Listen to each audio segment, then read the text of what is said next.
What's up, guys and gals? Your host with the most, Griever, as always, and I just got to go see JuJutsu Kaisen Volume 0, the movie. I just got to go see the movie in English, and there's a good reason as to why this review is late. No, it's not because I was waiting for cheap night, which totally saved myself a lot of money. It was only $8 tax in. I mean, that's pretty good. But not only that, I had no idea this movie would even be here. Like, look, I love Canada. Canada, one of the best countries in the world. Of course, I'm Canadian, blah, blah, blah. But I also understand that I'm not exactly in Toronto, Montreal, or Vancouver. I'm not in one of the major hubs of Canada. I'm sort of on the far east coast, right? So things like anime movies and stuff like that don't generally get this far east for my, they don't come this far to my local theater sort of idea, right? And surprisingly, not surprisingly enough, there was only one theater in the entire province or state, for those of you who don't know what a province is, in the whole province, there was only one theater playing it. So I found that out a few days ago, and I said to myself, I gotta go see this. It's such a big novelty. I've been to the movie theaters tons of times, but I never ever got to see very many in the way of anime movies. In fact, I only got to ever see some of the Dragon Ball Super movies ever in theaters. I never got to see any Bleach movies or any the Kenshin movies or anything like that. Nothing like that. One Piece movies, none of that stuff gets this far. It doesn't come here, right? So I was totally shocked and totally pleasantly surprised that I got to just go see it. I just got back about 20 minutes ago, and I just wanted to get you guys my first initial reaction after getting out of the theaters, right? I really love it. I think it was really, really solid. I think it was a great adaptation. It didn't miss anything.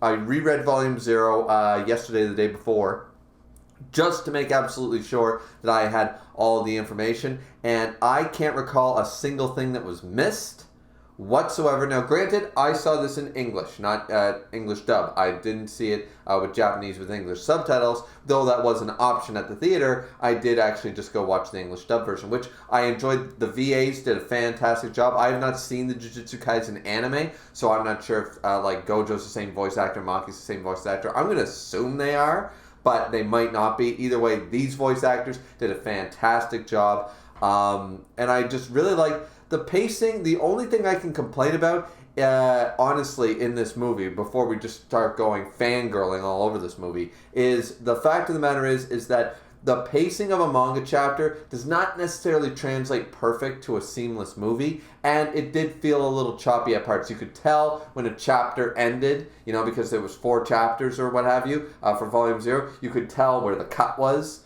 sort of idea. It's like, all right, we did this scene, now we're jumping to this part, It didn't flow as seamlessly as let's just say a movie script would. If Volume 0 had been written as a movie instead of adapted from a volume, it might have flowed a little better, I think. But it's still, that was only a couple of times it was like, all right, that was sort of noticeable. Other than that, I have very little to complain about, and only things to talk about that were heightened. For example, the addition. Now, this is not going to be a spoiler-free review, ladies and gentlemen. X on the spoiler-free. Nada. No, there's going to be tons of spoilers. Tons of spoilers. This is not spoiler-free, so if you haven't seen it, hit that backspace button. Hit the like button, but then get out of here. There's the door. Get out of here, right? So the big thing I have to take away from this is the addition of the Kyoto students and Nanami and Meme and all these people.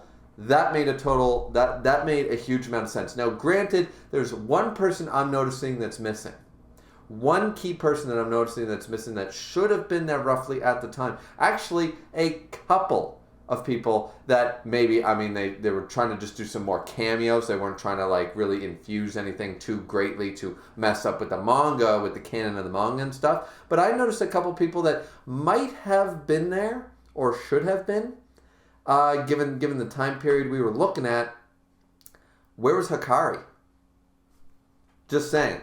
Potentially Hikari should and would have been called to the location like the Kyoto students and stuff, because at that time he was not expelled or suspended or whatever from the academy as far as I know. Now, maybe my information got crisscrossed. That's just based on memory, but I'm sort of like, okay, I can sort of forgive that one. Where was Utahime?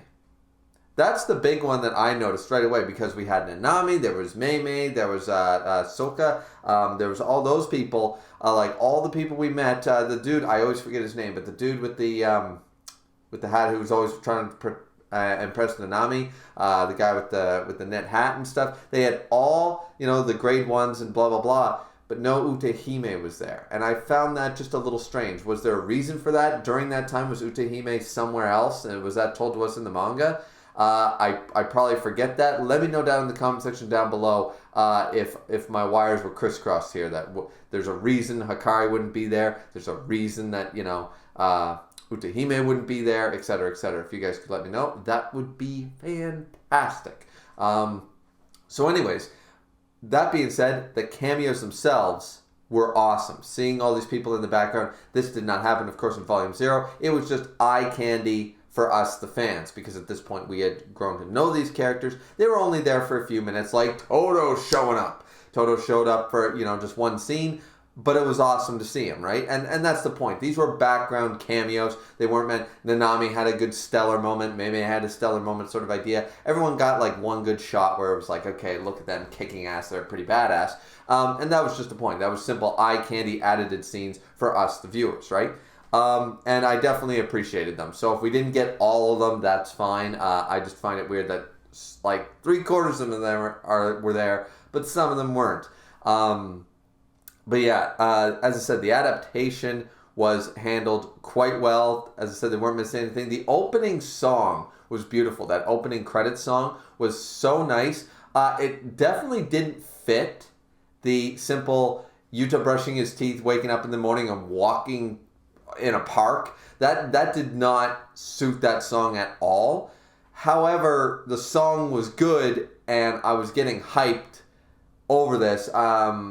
I don't know another way to do the scene. Maybe have some snapshots of other scenes going on at the time or whatever, and cut back to him walking through the forest or something. Anyways, I didn't feel like it matched, but it was awesome just to see, like, okay, all right, we know we're gonna have some added scenes here. That's pretty cool. And because this was just a slow building, all right, let's meet Yuta, let's do this, let's do that. And as I said, I really enjoyed that song. I'm gonna have to figure out what song that was, because I think I want to add that to a playlist. But yeah, and then the rest of the movie, of course, just goes like Volume 0. I'm not gonna review the actual Volume 0, because Volume 0, we already know the story of Volume 0, right? Like, did anybody, I mean, I'm sure some people did, but did anybody actually go to this movie and not read Volume 0? We already know the story, and the story stayed almost down to the letter consistent with what happened. But for a quick summary, I mean, Yuta is cursed by Rika, and he tried to kill himself, and he keeps hurting people around him because his curse, the Queen of Curses, is so goddamn strong. And then hilarity ensues, right? This is a comedy. Hilarity ensues with that one, right? Wrong. No, definitely meets new characters, enrolls at Jujutsu High, learns how to start controlling this crazy amount of cursed energy, how to trying to control Rika to break Rika's curse. Rika, of course, was the little girl that fell in love with Yuta. They were in love when they were little, and then she got her head friggin' squashed by a semi. Which I think was changed. I thought it was a semi in Volume 0, but here it was just a car, like a taxi or something, like a Honda. But either way, tire, human head, gone, right? The animation was really, really good. I really enjoyed the animation, especially those fight scenes. They were awesome. Can we just talk about, let's go later on. This is all haphazard around the place. It's like a jigsaw puzzle. You guys have to put it together yourselves. But at the end here, the punch. Can we talk about the punch? Because that shit was beautiful. That was over the top, over dramatized, absolutely ridiculous, unnecessary to make it that many sound effects and that many scene changes for that punch. But it was so badass, I just don't care. It was so badass, and I knew it was coming. And I was sitting there going, yeah, let's see the punch. Geto is just being, Geto. He's just being himself. Geto's always being himself, and it's just like, all right, you cocky, arrogant son of a boom, just freaking taking it. I feel like they should have changed around a couple of Yuta's lines. Maybe they were different with the subtitles. As I said, I watched this in the English dub. I felt like the voice actor did a great job, but I also think that some of the lines could have been more badass. Maybe they could have added a little more literal curses. Like they could have literally added a little more cursing. And it, ironically, because that's what Getter says at the end, says, you could at least curse me out or something. Because, of course, we know that what Gojo said to him, right? We didn't need to hear it to know what he said to him there at the end. But it was very nice that it was very good voice acting. I don't know if we've had Yuta in the anime. I can't see why we would have thus far. So I'm imagining that this is going to be the English dub VA for Yuta going forward in future seasons, which we get a little teaser at the end too. A lot of people left the theater. I mean, there weren't too many people left in the theater, for this movie here in Canada, blah, blah, blah. You got to be a bunch of anime nerds to go see it in the first place. And, I mean, it's been in theaters for how long? 2 weeks or something, or longer? So, the theater wasn't that packed anyways, and most people got up and left, but I was like, I have a feeling there's an end credit scene. And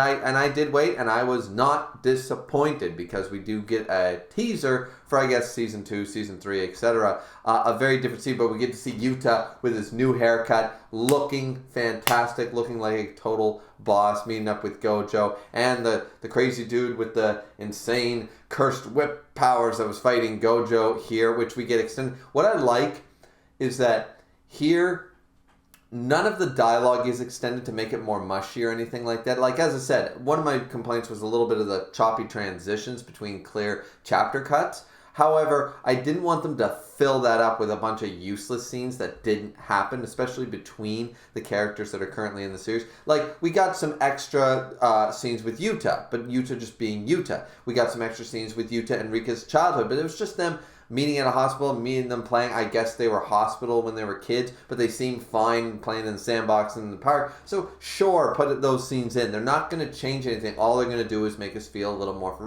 Rika and Yuta's relationship. We just see a few more scenes of them as kids together. That's fine, Danny. Those little added scenes were perfectly good. I'm glad they didn't change any of the dialogue or anything like that between like Inumaki and Yuta, or Maki and Yuta, or Panda, or anybody like that. I'm glad it all stayed pretty much 99% accurate, and it was effective the way it was handled. I really just enjoyed everything. And then the extended fight scenes, not even the added fight scenes, but just seeing Gojo kicking ass, Yuta with Rika kicking ass, like it was just all handled so well. And I've heard that a lot of people, some not necessarily Yuta haters, but not Yuta fans, Yuta has apparently, after seeing the movie, it has gone up a couple of notches. I've heard this from no less than 3 people so far. I tried to avoid talking about the movie because I didn't, in case there was something that I would be excited about, I didn't want to really talk about the movie until I got to see it. So yeah, either way, this movie was goddamn good. Was it perfect? No. But I'd give it a solid 8 out of 10, 8.5. It was not a waste of 2 hours. It was not a waste to drive out 15 minutes to the theater, and the drive back. It was not, with gas prices the way they are nowadays, that might have been a waste. But no, it was worth the drive. It was worth it was worth going through busy traffic at 5:30, to get back home. It was worth it.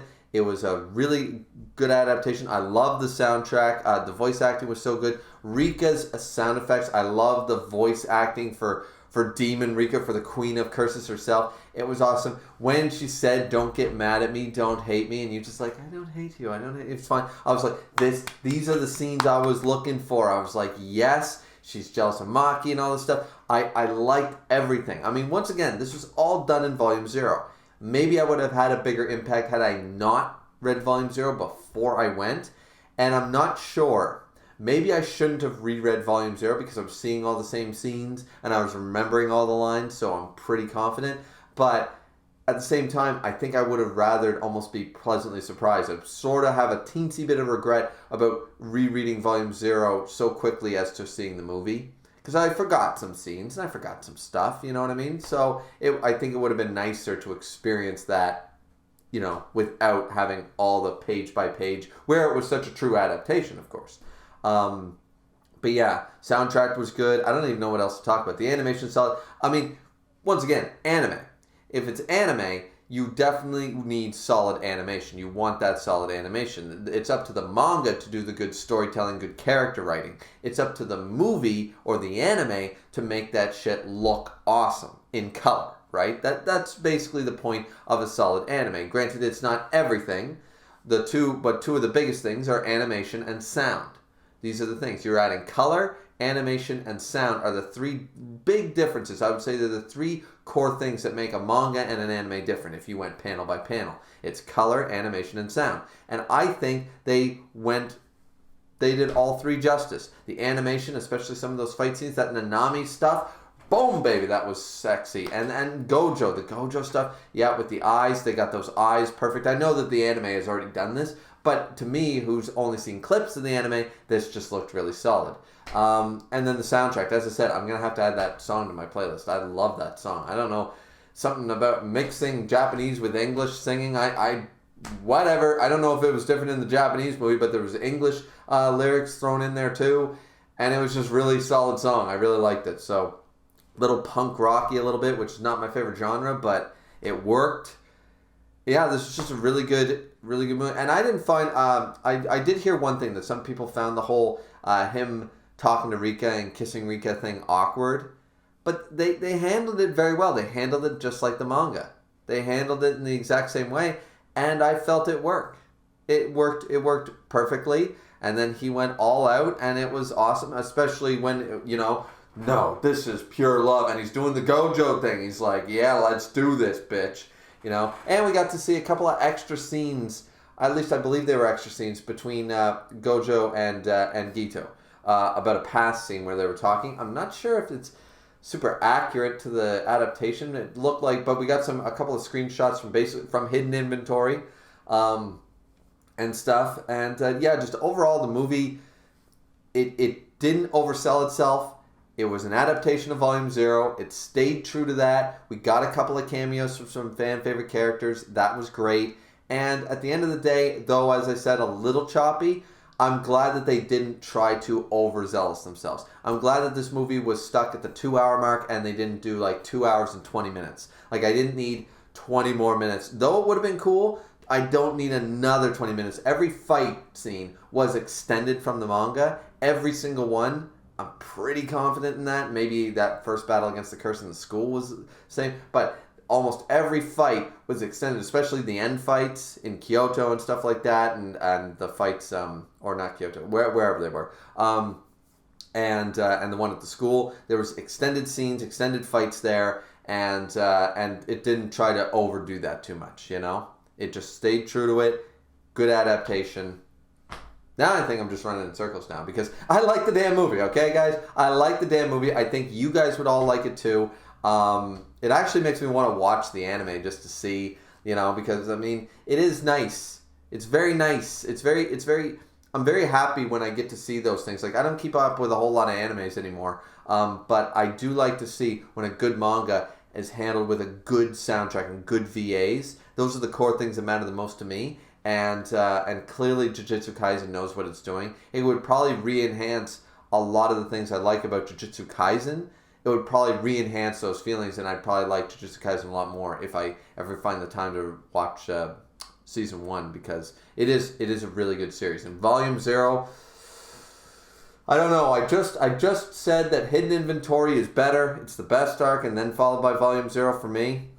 Those are my top two, and they change. Now, after seeing Volume 0, it's sort of like once you get out of seeing, a movie for the first time, I think I gotta put Volume 0 back on top. It's better than Hidden Inventory. But when Hidden Inventory is animated, unless it has already been, when that's animated, then I'll probably switch that around again. So right now, they're sort of neck and neck, interchangeable for me. But as a big Yuta stan that you guys would know of, or you know that I am, this was a great time. This was a great way to spend 2 hours. It really was. And when it comes out on Blu-ray, I'll be buying it.